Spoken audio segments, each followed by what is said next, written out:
조계사 청년회 불자 여러분, 다시 뵙게 되어서 너무너무 반갑습니다. 오늘 제가 준비한 법문의 내용은 종교에 대해서 저한테도 너무 크고 좀 어려운 주제이지만 그래도 쉽게 여러분과 소통을 해보려고 합니다. 원래 종교라는 말을, 단어 자체를 뜻을 풀어보면 마루종자죠. 마루면 여러분들이 생각하는 마룻바닥이 아니라 마루, 정상이라는 소리죠. 정상. 우리가 산마루 그러잖아요. 산마루. 그러면 산의 정상을 말하는 거죠.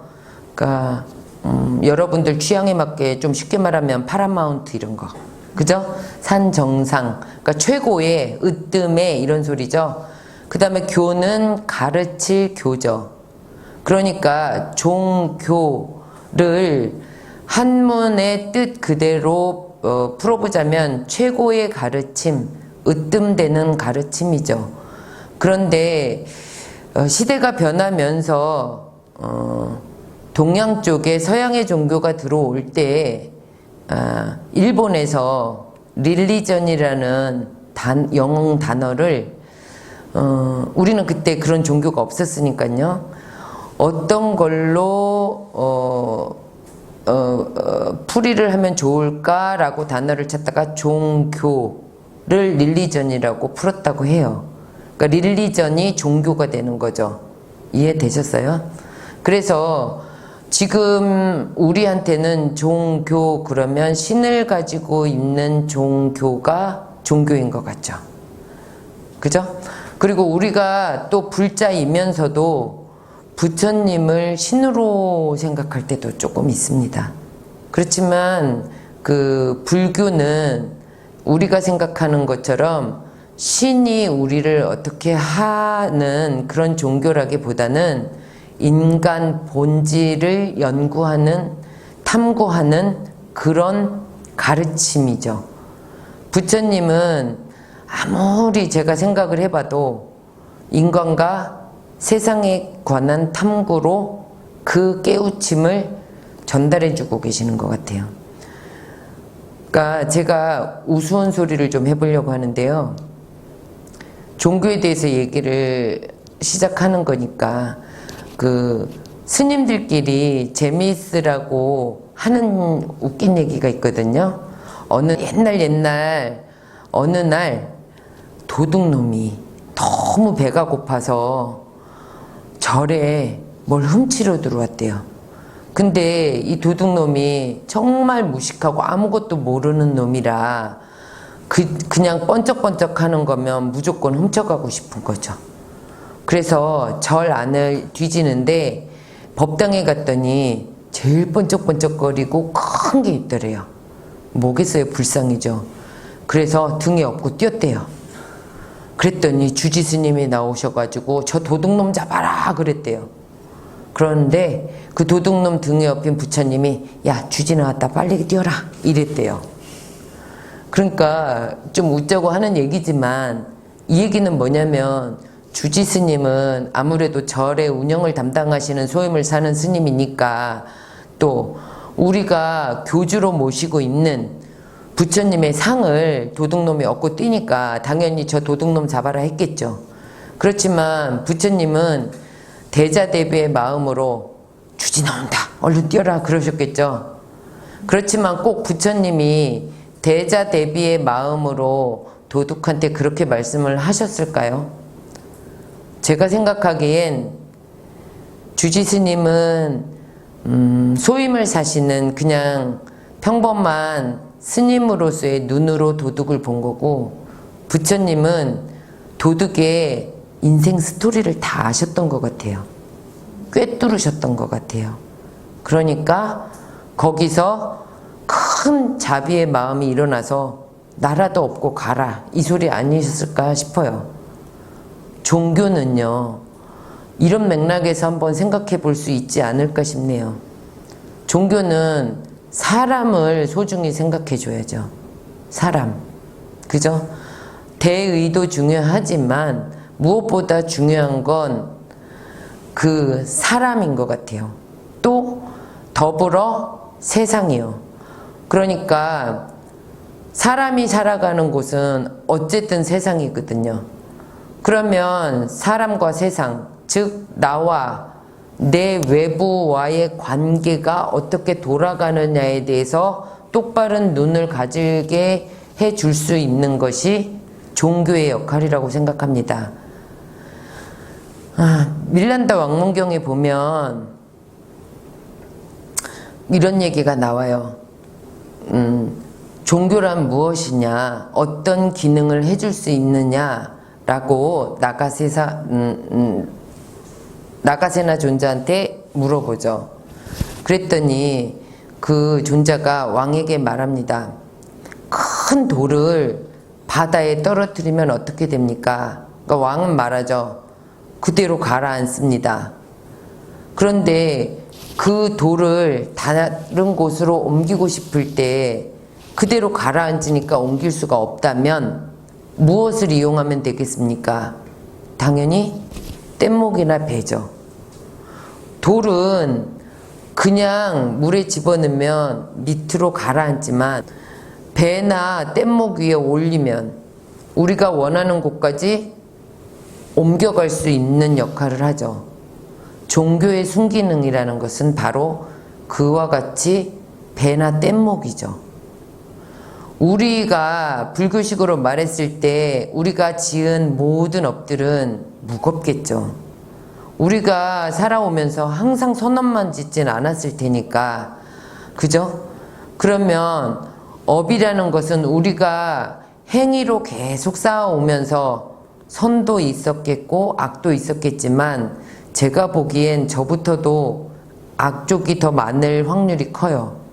이렇게 말하는 이유는 부처님, 7 부처님께서 모두 함께 말씀하셨다는 칠불통계계에 보면 재악막작 중선봉행이라는 말이 있죠.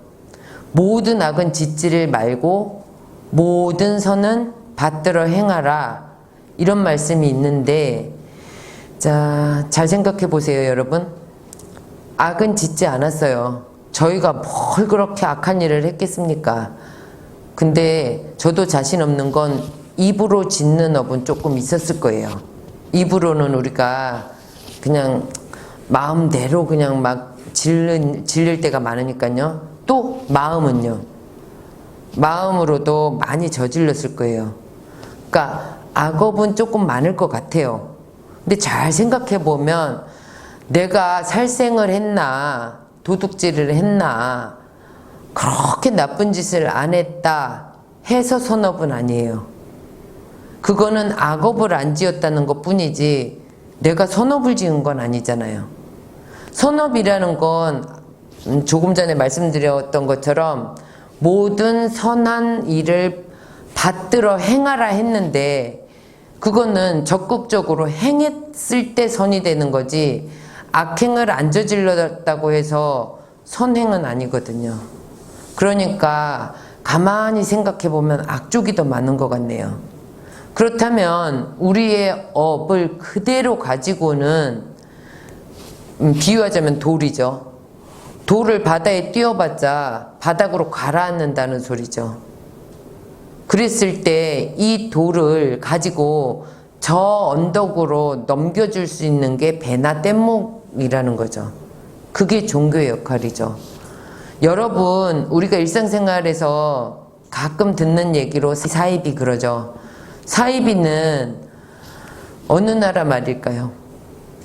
그렇게 매번 쓰면서도 사이비가 어느 나라 말인지도 우리는 잘 모르죠. 사이코랑 비슷하니까 영어인가? 아니면 사이비 데스요.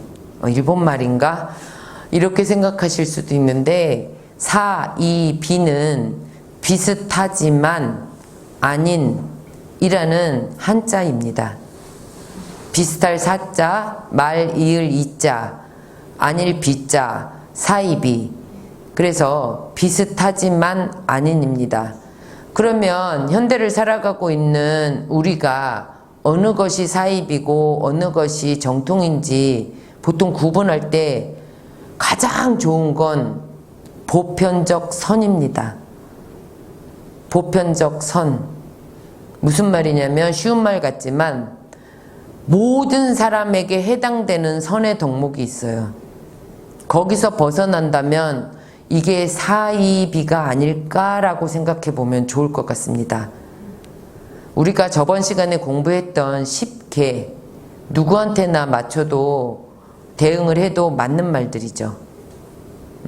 그런데 여기서 하나만 이상하게 나가도 의심을 해보면 될 것 같습니다. 돈이라던가 권력이라던가 야망이라던가 를 위해서 10개를 안 지켜도 된다라는 식의 어떤 다른 덕목이 있다면 그건 덕목이 아닌 거죠. 그러니까 모든 사람에게 적용되면서 보편적 선이면서 또 공통적으로 적용되는 선이면 아, 이거는 괜찮은 종교구나 할 수 있을 겁니다. 그냥 단도직입적으로 얘기해서 종교를 빌미로 해서 다른 것을 요구한다면, 그죠? 요거는 생각해 봐야 될 문제고, 또 특별하다는 선민의식을 주입시키는 그런 것들 좀 경계해야 될 것 같아요. 이렇게 해서 너만 어떻게 될 것이다 라는 거 절대 경계해야 될 문제입니다. 나만 해서 뭐 할 거죠? 왜냐면 외로운데요. 저는 옆에 다 같이 좋은 데로 가거나 다 같이 좋은 일들을 경험하거나 했으면 좋겠는데요. 나만 어떻게 된다, 나만 깨닫는다, 나만 구원받는다, 우리만 어떻게 된다. 요거 조금 경계해야 될 것 같아요. 조금이 아니라 많이 경계해야 될 문제들이에요. 이것 때문에 항상 문제가 일어나거든요. 불교에서는 고찰에 가보시면 대웅전이나 뭐 비로전 이런 곳에 천정을 한번 꼭 보세요. 거기에 나무로 된 조각배가 있어요. 거기 이렇게 동아줄이 요만큼 내려와 있고요. 목각 인형으로 만들어진 동자가 그 동아줄을 이렇게 붙잡고 있어요. 그러면 그 배의 이름은 반야용선이라고 그러고, 그 동아줄을 잡고 있는 그 동자를 악착보살이라고 얘기해요. 그게 뭐냐면 중생을 모두, 남은 중생 모두를 배에 타고 악착같이 모든 중생을 배에 태우고, 그 악착보살이 제일 마지막에 그 동아줄을 붙잡고 지금 따라가는 거예요. 목각 인형으로 그 대웅전 천정 같은 데 보면 달려있거든요. 불교는 물론 다 종교들도 보편적 선, 공통선을 말하는 아주 좋은 종교들이 많습니다. 그렇지만 지금 불교를 말하는 이 자리에서는 우리가 중생과 함께, 저도 중생, 여러분도 중생, 모두 다 같이 깨달음의 길로 가는 그런 순기능적인 종교 역할을 해야 되죠. 만약에 좀 전에 말씀드렸던 것처럼 사이비, 비슷하지만 아닌 종교를 빌미로 삼아 너가 특별하다는 그런 선민의식을 심어준다거나 나만 아니면 우리만 어떻게 된다는 그런 거, 또 종교의 목적인 깨달음이라던가 구원이라던가 이거를 빌미로 해서 다른 것들을 요구하게 되면 이미 오염된 거죠. 그러니까 종교를 선택할 때 아니면 신앙생활을 할 때 계속 바른 견해가 필요하죠. 바른 견해라는 건 내가 이것과 저것을 비교해 보고 이것이 올바른 길이구나, 올바른 것이구나 라는 것을 선택할 수 있는 지극히 정상적이고 좋은 견해입니다. 부처님께서도 직접 말씀하셨잖아요. 8정도, 8가지 바른 길, 옳은 길. 첫 번째 동목이 뭐죠? 정견이라고 되어 있잖아요. 바른 견해. 만약에 처음부터 바른 견해가 없다면 이게 옳은지 그른지를 잘 몰라서 그냥 딸려가는 거예요. 따라가면서 선택을 그렇다니까 맹목적 믿음으로 가기 때문에 계속 휩쓸려 가는 거죠. 여러분, 우리의 삶 자체가 계속해서 선택의 과정이에요. 종교도 선택을 해서 입문을 하게 되고 신앙생활을 하게 되죠. 만약에 이것이 보편적 선, 불교에서는 원만하다는 말을 많이 쓰죠. 원만하다고. 우리가 보통 원만하다고 하면 그냥 두리뭉실, 여기에도 도 맞고 뭐 저기에도 도 괜찮고 뭐 이렇게 생각하시는데 그런 개념이 아니에요. 원, 만. 어디에 그걸 적용을 시켜도 하나도 빈틈이 없는, 빠짐없는, 그렇기 때문에 원이고요. 꽉 찼다 해서 만이에요. 만약에 1000가지 만가지가 있는데 990가지 9900가지가 맞는데 100가지가 틀린다. 아니면 그 중에 한 가지가 틀린다. 이러면 원만하다는 말을 안 쓰죠. 이런 식으로 나에게도 도움이 되고 다른 사람에게도 도움이 되는지 한번 살펴봐야 돼요. 내가 만약에 나의 영역을 위해서 누구를 짓밟는다. 아니면 그 종교의 교리를 봤더니 그런 구절이 하나라도 있다면 다시 한번 생각해 보셔야 돼요. 그렇게 해서 가는 그 목적지는 그리 좋은 건 아닐 거예요. 그러니까 차근차근히 정견을 세워서 바른 종교를 가지고 지금 우리 국민 거의 모두가 겪고 있는 이런 상황들을 극복해 가려면 우리 하나하나가 바른 견해를 가지고 또 바른 종교를 가지고 바른 생활을 하는 것이 맞다고 생각합니다.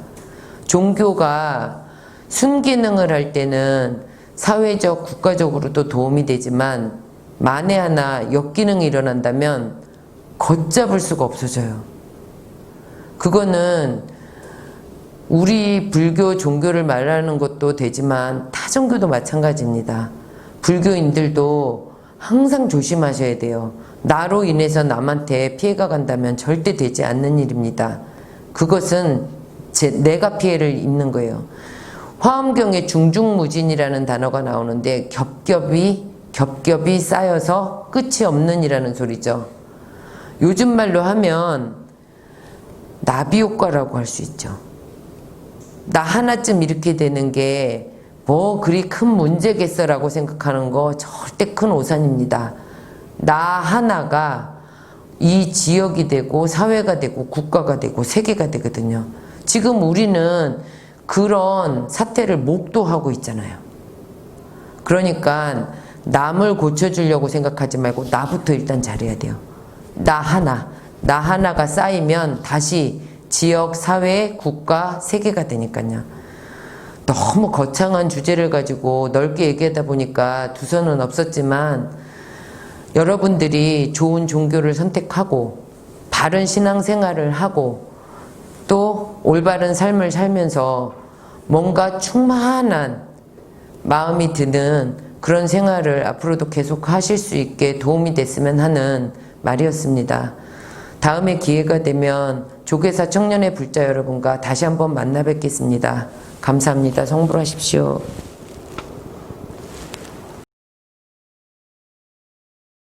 불교에서는 고찰에 가보시면 대웅전이나 뭐 비로전 이런 곳에 천정을 한번 꼭 보세요. 거기에 나무로 된 조각배가 있어요. 거기 이렇게 동아줄이 줄이 요만큼 내려와 있고요. 목각 인형으로 만들어진 동자가 그 동아줄을 이렇게 붙잡고 있어요. 그러면 그 배의 이름은 반야용선이라고 그러고 그 동아줄을 잡고 있는 그 동자를 악착보살이라고 얘기해요. 그게 뭐냐면 중생을 모두 남은 중생 모두를 배에 타고 악착같이 모든 중생을 배에 태우고 그 악착보살이 제일 마지막에 그 동아줄을 붙잡고 지금 따라가는 거예요.